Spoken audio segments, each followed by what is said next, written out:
Sa muli po, nagbabalik po ang inyong lingkod, jp.bontan TV, ang inyong kabonsai. Ngayon po is, bago po natin simulan yung ating gagawin na video is, gusto ko muna po kayong batiin ng isang maligayang araw at pinagpalang sa inyong lahat. At sana po nasa maayos po kayong kalagayan sa mga oras na ito. Ngayon po is, nasa harapan po natin ay tinatawag na CMH or China Mansat. In English po, English name niya po is Soucer plant. Ganyan po. Kaya po siya tinawag na China Mansat kasi yung bulaklak niya po is may pagkakahawig sa sombrero ng isang Chinese o China. Yan po. Ito po ang bulaklak. Totally po is damo lang po ito. Kung marami po nito sa wild. Sa amin po dito sa Bicol marami po nito. Kaya gawin po natin. Ito po yung nasimula sa isang maliit na ganito ng garapon. Ito po. Yan po yung katawan ng ang dahon po ng China Mansat is ito ganito. Marami pong nakakalam nito mga para bonsai. Pero i-share ko po ito ngayon sa mga baguhan sa mga larangan na pagbobonsai. Yan po.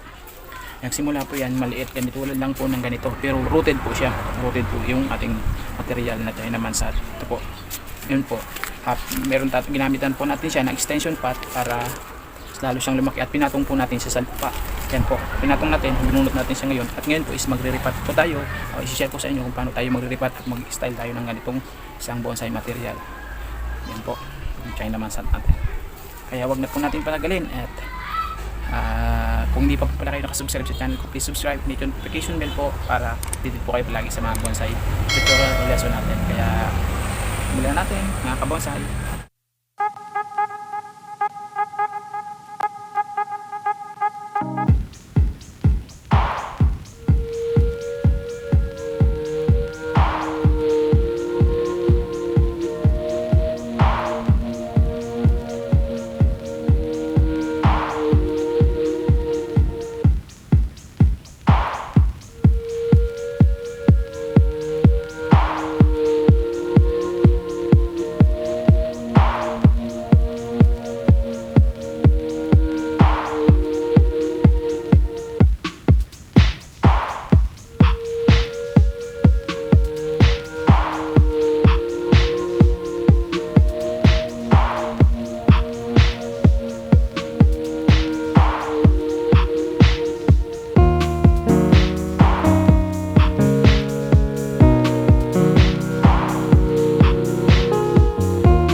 Ayan, natapos na po tayo mga idol.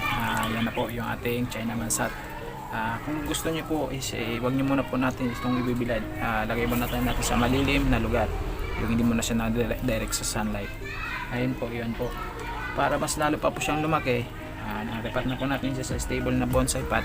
Is gagawin po natin is gagamit tayo ng extension pot na lang. Ipapatong natin siya kung pwede sa ganitong lalagyan, sa polybag or lahat ng or plastic extension pot para mas lalo po siyang ma-develop yung pasangan niya, lalong lumaki. Kasi mas pag ganito lang po, kasi nakapatong na natin sa ganito is magiging minimum lang yung makukuha niyang nutrients sa kanyang pot. Kaya gagamitan natin siya ng extension pot, may lupa din, at malalagyan natin siya ng pataba.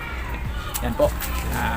Kung nagustuhan niyo po yung ating ginawang video ngayon is huwag niyo pong kakalimutan na mag-subscribe and hit yung notification bell para updated po kayo palagi sa ating gagawin na video. Salamat po sa patuloy na suporta nyo sa aking channel, and God bless you po. Sa susunod po magpapa-raffle po tayo o magpapamimigay po ako ng bonsai pagdating ng araw po. Kaya antabahin nyo po at huwag nyo pong kakalimutan. Maraming salamat po sa inyong mga kabonsai, mga idol, lahat ng mga sumusugid na sumusuporta sa channel.